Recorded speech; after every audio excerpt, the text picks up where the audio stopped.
네, 이어서 전환형 패턴 분석을 계속하겠습니다. 이번에는 전환형 패턴의 응용에 대해서 말씀드리도록 하겠습니다. 패턴의 응용에 대해서는 코스피 주봉 차트와 코스닥 주봉 차트를 통해서 전환형 패턴에 대해서 알아보고요. 추가적으로 삼성전자의 전환형 패턴과 그다음에 지속형 패턴에 대해서 의미를 살펴보도록 하겠습니다. 일단 코스피 주봉으로 본 전환형 패턴인데요. 1997년부터 2002년까지 코스피 동향을 한번 살펴봤습니다. 맨 처음에 이쪽에 한번 보시면요. 코스피가 급반등을 했었죠. 그 다음에 금 반락하고 다시 올라왔죠. 형태는 뭐예요? 이 고점에서 주가가 재상승하지 못하고 밀려버렸죠. 그래서 뭐예요? M자형인 이중천전형의 모양새를 보여주고 있는 상황입니다. 특히 또 여기서 보시면 이 네크라인이 존재하는데요. 이 네크라인을 뚫고 내려가는 과정에서 주가가 다시 치고받고 하죠. 그러다가 이 네크라인 선상에서 저항을 받고 떨어지면서 주가는 큰 폭으로 밀려버리는 현상이 나오기 때문에 네크라인을 항상 중시해야 됩니다. 네크라인은 매수와 매도를 결정하는데 타이밍 포착에서 매우 유용한 추세선 아니면 지지와 저항선으로 작용한다는 점을 염두에 두실 필요가 있습니다. 그 다음에 이쪽에서 외환위기 당시였죠. 98년도와 97년도에 주가 상황인데 저점 하나, 그 다음에 저점 둘, 그 다음에 저점 셋이죠. 하나, 둘, 셋 이렇게 모양새를 보여주고 있어 3중 바닥형의 모양새를 보여주고 있는 상황입니다. 동시에 여기서부터 여기까지 뚫고 내려면 추세선이 있었을 거 아니에요. 추세선을 뚫고 올라갔고 그 다음에 이 저점과 저점 연결선 원래는 추세선이 이런 식으로 내려갔었죠. 내려갔었던 것이 반등해서 비교적 세게 반등했고 내려가는데 이전 저점을 깨지 않고 다시 반등하고 다시 반등의 폭은 미미했지만 다시 이전의 폭을 깨지 않고 다시 올라옴으로써 비교적 강한 상승을 보여주는데 자 여기서 곰곰이 생각할 수 있는 부분은 이 고점과 여기서 이 고점과 그 다음에 요 고점이 있죠. 그 고점과 고점을 연결하는 선.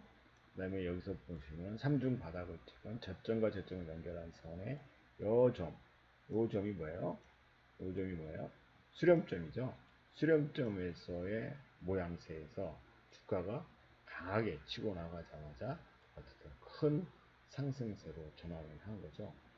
무려 297포인트에서 무려 600에서 700포인트까지 상승하는 엄청난 폭발적인 강세를 연출했죠.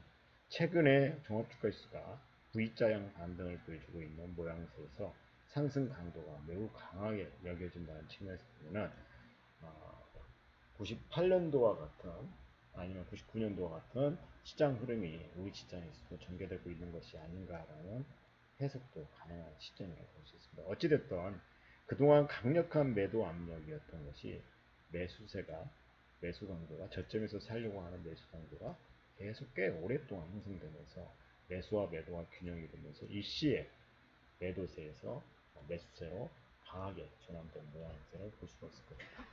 그 다음에 이제 두 번째로 보시면 시장은 다시 반등을 하고 그다음에 추세선을 저점과 저점을 연결하는 선은 추세선이 형성됐죠. 또 고점과 고점을 연결하는 선을 이렇게 추세선을 형성했습니다. 그런데 여기서 보시면 추세선이 이제 고점과 고점을 연결하는 보조 추세선이 존재하고 그 다음에 추세선은 저점과 저점을 연결하는 선을 연결하는데 일시적으로 고점을 돌파했죠. 그러니까 보조 추세선을 여기서 돌파하는 현상이 나오면서 강력한 시세 분출 현상이 나왔습니다. 한번 여기 보시면 추세 분석에서 보시면 기존의 고점과 고점을 연결한 요거와 이 상승의 폭과 이 상승의 폭이 얼추 유사하죠. 또 이 상승의 폭과 이 상승의 폭이 얼추 유사합니다. 그렇게 모양새를 보이면서 올라왔는데 일시적으로 돌파했죠. 그 다음에 추세선이 여기서 유지될 거라고 해서 추세선에서 지지받을 거라고 생각을 했지만 어쨌든 지지는 됐어요. 일정 기간 지지됐지만 여기서 강하게 치고 나갔어야 되는데 치고 나가지 못하면서 매수세가 약한 모습을 보여줬죠. 그러다 보니까 다시 세게 밀려버리는 현상이 나오는 또 이런 어떤 선을 연결해 봅시다. 이렇게 연결해 보면 이 선과 선을 연결하는 선에서 보면 하나의 넥라인과 같은 모양새가 보일 수 있죠. 그래서 강하게 치고 나갔는데 어때요? 전 고점에서 강하게 내문을 받으면서 더블 바텀, 더블 천정형이라는 M자형의 모양새를 지금 이제 보여주고 있는 상황입니다. 그런데 이제 쭉 빠지죠. 계속 빠지게 되는데 요 고점과 요 저점, 그다음에 요 저점을 연결한 선의 연장선상에서 시장은 일정 부분 되돌림을 시도를 했겠죠. 여기서 만약에 강하게 치고 나가는 시장 흐름이 전개됐다고 하면 이거는 여기서부터 여기까지 상승세의 어떤 연장선상이라고 볼 수가 있었을 텐데 그러지 못하고 네크라인을 힘없이 깨고 내려가는 상황이죠. 깨고 내려갔지만 다시 반등을 했었어요. 사실은 이 근처에서 다시 반등을 하죠. 희한할 정도로 반등을 합니다. 그래서 올라오긴 했는데 어디서 맞고 떨어집니까? 앞서 말씀드린 것처럼 이 넥라인 근처에서 또 저항을 받고 내려가면서 하나의 장기적인 하락 추세가 이어지고 있었다는 것을 알 수가 있습니다. 동시에 이제 이쪽의 그래프를 한번 보시면은요. 고점과 고점을 연결한 선을 이렇게 그려봅시다. 그려보면은 이런 선이 아니면 정확하게 그려본다면 아마 이런 선에 그어질 거라고 보고 있습니다. 그리고 저점과 저점을 연결한 선 이런 식으로 그려지죠. 그러니까 하나의 하락 추세가 형성되는 상황이죠. 근데 일정 부분 보조 추세선까지 내려왔는데 보조 추세선에서 반등을 시도하죠. 이 부분에서 간단히 생각해 보면 3중 바닥형을 형성하긴 했어요. 올라왔죠. 그러나 추세선의 연장선상에서 밀려버리는데 다시 내려왔습니다. 근데 이쪽에서 세 번의 지지를 받았죠. 그러니까 이 근처에서 지지가 되는데 또 한편으로는 이 지지세가 또 추세선을 따라서 내려가는 선상에 위치하고 있었기 때문에 이 부분에서 다시 강하게 상승을 했죠. 그러나 이 고점에 도달하지 못했고 다시 밀렸습니다. 그렇지만 이 하락 추세선의 위에서 놀고 있죠. 주가가. 그래서 이 근처에서 반등하고 또 하락 추세선 근처에서 반등을 하니까 얼추 이거 역시도 3중 바닥형이라는 것을 알 수가 있습니다.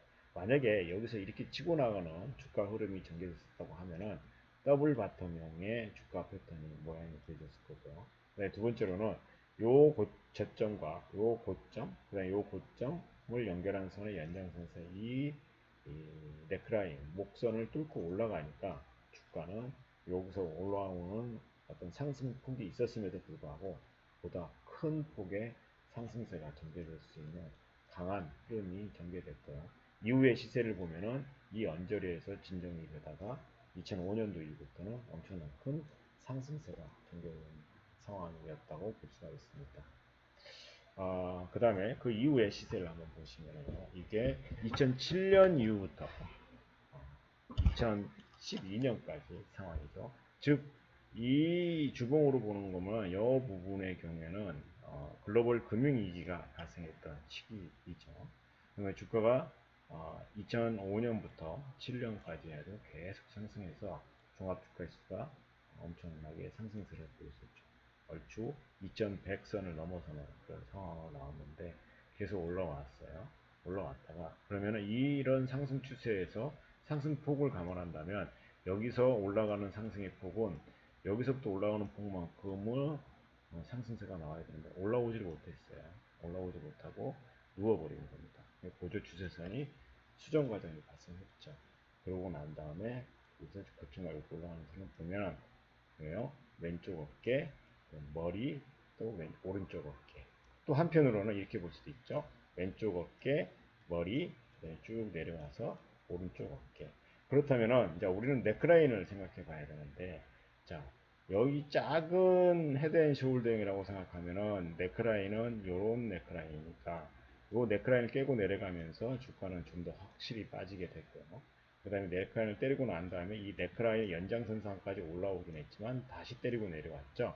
근데 또 한편으로는 이게 왼쪽 어깨, 이게 머리, 오른쪽 어깨라고 가정한다고 하면 요 저점과 요 저점을 연결하는 넥라인, 이 넥라인을 깨고 내려가는 이 시점에서 보면 주가가 여기서 여기까지 많이 빠졌음에도 불구하고 네크라인 위치에서 비교적 강한 반등을 못하니까 엄청난 패닉 장세가 전개되는 상황입니다. 그러고 나서 이제 2008년 글로벌 금융위기 여파로 인해서 코스피가 892포인트까지 내려간 이후에 주가가 내려갔다가 다시 올라왔다 내려간 이 모양에서 보면은 W자형의 모양새를 보이는 모양이고요. 또 한편으로는 이렇게 갔다 이렇게 내려가고 올라와서 눌림목 과정이 좀 비교적 깊었긴 했지만 어쨌든 W자형이고, 자 중요한 거는 네크라인 목선을 뚫고 나가니까 시장은 비교적 강한 이 뚫고 나갔죠. 여기서 여기까지 비교적 강한 상승세가 전개됐음에도 불구하고 이만큼의 상승세가 추가로 연장이 됐다는 점을 감안해 보시면 전환형 패턴에서 보면은 네크라인의 돌파 여부가 매매를 타이밍을 결정하는데 가장 중요한 요소가 작용한다고 볼 수 있습니다. 자, 이쪽을 한번 보시면은 자 2011년 했을 때 주가가 상당 부분 많이 올라왔죠. 그러면 이렇게 보면은 저점과 저점을 연결하는 선이 장기적인 상승 추세선이었죠. 이게 상승 추세선이었습니다. 그 다음에 고점과 고점을 연결하는 선이 보조 추세선인데, 보면 전반적으로 보면은 추세선과 이 보조 추세선이 평행하지는 않죠. 오히려 이게 고점과 고점을 연결하는 선이 가팔라지는, 그러니까 매수 세력이 점점 강화되는 양상을 보여줬죠. 이런 기준에 의하면 이 추세선상에서 일찍 깨고 나서 다시 올라왔으니까 그러면 여기서 쭉 올라가게 된다고 하면 얼추 여기까지는 가야 돼요. 근데 여기까지 못 가고 이 중간에서 끝내버렸죠. 그리고 내려갔는데 추세선을 쉽게 깨버리니까 다시 내려왔다가 올라오긴 했어도 어디서 맞아요? 네, 그 기존의 상승 추세선에서 맞고 떨어지는 거죠. 그러니까 여기서 상승 추세 떨어지고 맞고 떨어지니까 기존의 지지선은 저항선으로 작용하게 되고, 왜 이미 약한 모습을 여기서 보여줬거든요. 또 여기서도 한번 보여줬으니까 그러다 보니까 이 추세선상에서 깨고 내려가는 건데, 자, 요 점과 요 선과 요 선, 요 저점, 요 저점을 연결하는 선이 뭐다? 네크라인이잖아요. 네크라인을 깨고 내려가니까 어떻게 돼요? 주가는 엄청나게 큰 폭으로 하락하는 양상을 보시면서 이거 역시 한편으로는 역헤드앤 숄더형이 될 수도 있고, 한편으로는 고점이 거의 얼추 유사하니까 M자형의 어떤 이중천전형의 모양새를 보여주고 있다고 볼 수 있습니다. 그리고 거래량 측면에서 보면 여기가 거래가 더 크죠. 그다음에 여기서 보면 거래가 여기가 더 작죠. 그다음에 여기서는 거래가 많이 늘어나긴 했어도 그렇게 크게 늘어나지는 못하고 있습니다. 그래서 네크라인을 깨고 내려가는 시점에서 오히려 거래가 확 늘어나는 그런 양상이 되면서 매도세가 일시에 확 늘어났음을 알 수가 있습니다. 그 다음은 최근 상황을 한번 보실까요? 2017년의 상황이라고 보시면 될 텐데, 일단은 여기도 보시면 추세선이 있죠. 그래서 이제 추세선이 여기서부터 이제 저점과 저점을 연결하는 선을 이렇게 연결하게 됐고요. 그 다음에 고점과 고점을 연결하는 선이 이런 추세선이 형성이 됐죠. 형성이 됐으면서 쭉 꾸준히 올라가겠죠. 그런데 여기서 보시면은 추세선 강화 현상이 나왔죠. 기존의 보조 추세선의 저항을 뚫고 올라가니까 한동안 상승하죠. 여기 상승해서 추가적으로 상승하긴 했는데 어떤 일이 벌어지냐면 이 보조 추세선이 지지가 되어야 되는데 지지되지 못하고 내려가니까 그러면 기존의 추세선까지 내려온 거죠. 그러면 다시 올라가는데 보조 추세선도 깨고 올라가는 거기 때문에 이 경우에는 새로운 추세선이 형성되는 거죠. 이렇게 형성이 되고 또 이렇게 새로운 추세선이 보조 추세선이 형성이 되는 건데, 이렇게 내려가고 나서 다시 추세선상에서 지지되고 올라갔죠. 근데 문제는 어디서 발생하는 겁니까? 여기서 발생했습니다. 이 부분에는 한번 잘 주시를 해야 되는 건데, 이 보조 추세선까지 주가가 올라가야 되는 거죠. 원래는 여기서 여기까지 상승한 폭이 여기서 여기까지 나와야 되는데 못 나오고, 요 부분만큼 매수 세력이 매도 압박으로 시달리면서 더 못 올라가는 거예요. 그러니까 어떻게 돼요? 반락하게 되고 긴 음봉이 나왔죠. 장대 음봉이 나오면서 이 기존의 추세선을 깨고 내려간다. 테스트를 여기서 한번 했고 여기서 한번 했고 여기서 했는데 여기서 쉽게 무너져 버렸죠. 무너지고 난 다음에 올라오긴 했어도 과거에 지지선이 한번 무너지고 나서 올라갈 때는 뭐가 된다? 저항선이 되면서 저항선으로 작용하면서 주가는 비교적 큰 폭으로 빠져버리는 현상이 전개된다. 자, 이거는 여기도 뭐 얼추 비슷하죠. 저점과 저점을 연결하는 선, 이 저 추세선을 깨버리니까 일단은 V자형 아니면 이쪽 M자형의 모양새를 나오고 있고, 이 부분은 전형적인 V자형의 패턴을 보여주면서 강력한 상승세가 유지되고 있습니다. 자, 이 국면에서는 엄청난 유동성이 지금 풀린 겁니다. 시장에. 경기는 굉장히 안 좋은 상황에서 이 장을 어떻게 평가를 하냐면 유동성 장세로 평가를 해야 될 거예요. 가파라. 급락한 것에 대한 급반등이니까. 그럼 유동성 장세의 가장 큰 특징은 뭐냐면 조정다운 조정 없이 그냥 수직 상승하는 흐름을 보여주게 됩니다. 그러나 막판에 시세에서 나올 수 있는 여러 가지 현상을 해석을 해야 돼요. 어떻게 해석을 해야 되냐면 장중 지수 변동성이 크게 나오는 장.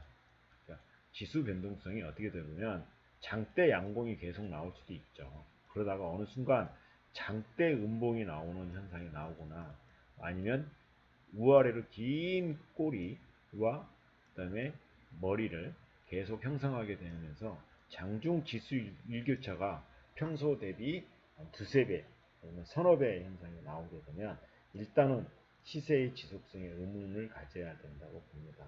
일단 유동성 장세의 기본 특성이라고 보고 있거든요. 그렇기 때문에 지금은 최근 시장 상황이 보면은 지수가 아무리 올라도 2% 이상은 오르기가 조금 어려운 상황이고, 그런 상황이 전개되고 있고, 빠지더라도 별로 많이 빠지지 않는 상황이 전개되고 있기 때문에 앞으로 장이 좀 끝날 수 있는 타이밍에 아니면 이 유동성 랠리가 쉬어가는 장세로 가기 위해서라고 하면 장대 음봉이 나오거나 장중 지수 일기오차가 6% 이상은 나와야 아마 유동성 랠리가 마무리될 수 있다라고 이렇게 해석될 수 있을 것 같아요. 일단은 코스피 주봉을 통해서 전환형 패턴에 대해서 여러 가지 것을 한번 살펴봤고요. 이 부분도 보면은 뭐 이중 천전형이죠. 이중 천전형의 모양새를 보여주고 있습니다. M자형 모양새를 보여주고 있고요. 이 부분을 여기 부분을 한번 살짝 한번 보시죠. 이 부분은 왼쪽 어깨, 그 다음에 뼈주근에서 머리 올라오고 나서 오른쪽 어깨 올라오고 났죠. 그러고 나서 이 부분은 고점과 고점을 연결하는 선을 네크라인이죠. 네크라인을 돌파하면서 주가는 추가 상승했고, 눌림목을 가진다 하더라도 이 네크라인 선상에서 강하게 반등하면서 주가가 올라가고 있으니까 일정 부분 시세를 주고 있었다라는 걸 알 수가 있습니다. 자, 다음은 이제 코스닥에 대해서 한번 살펴보도록 하겠습니다. 2016년 이후부터 상황인데, 이 경우에는 3중 천전형이죠. 일단은 저점과 저점을 연결하는 선, 그다음에 고점과 고점을 연결하는 선이었는데 내려갔다가 올라가야 되는데 더 이상 못 올라갔죠.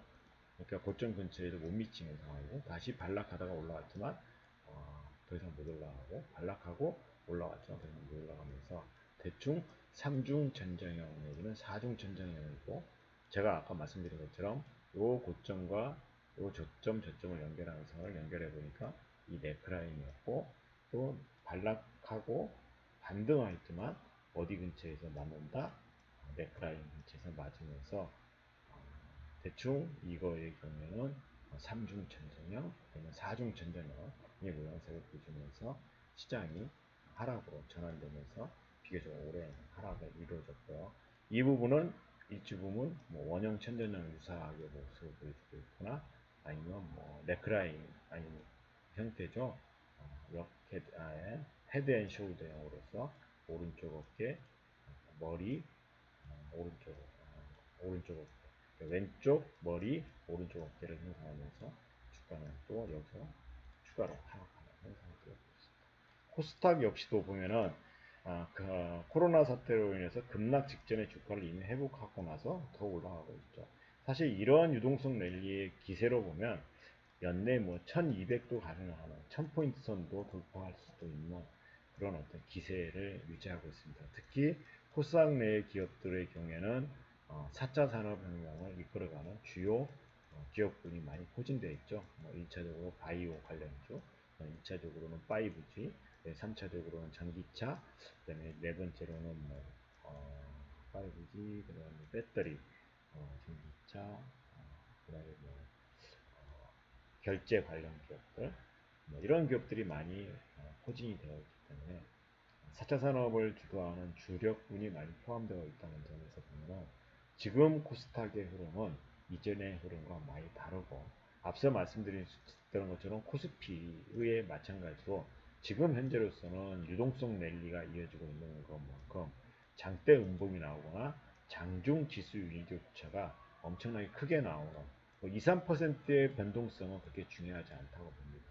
2, 3%의 변동성이 나오게 될 경우에는 그냥 유동성 장세의 랠리가 유효하다라고 평가해야 될 것 같고요. 그렇지 않고 만약에 5%, 6% 경우에 따라서는 10% 내외의 장중 일교차가 나와야만이 유동성 장세가 꺾일 수 있다라는 관점에서 시장을 보는 게 맞을 것 같습니다.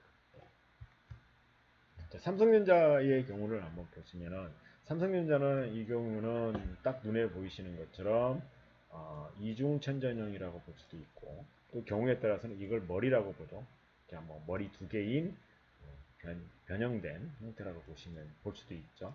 그래서 이쪽은 왼쪽 어깨, 이쪽은 오른쪽 어깨. 그 다음에 요렇게 보시면 요 저점과 저점을 연결하는 선이 네크라인이죠. 그래서 일시적으로 네크라인 뚫고 올라갔지만 네크라인에서 크게 치고 못 나가니까 주가는 크게 밀려버리는 그런 상황이 벌어졌다라는 사실이고요.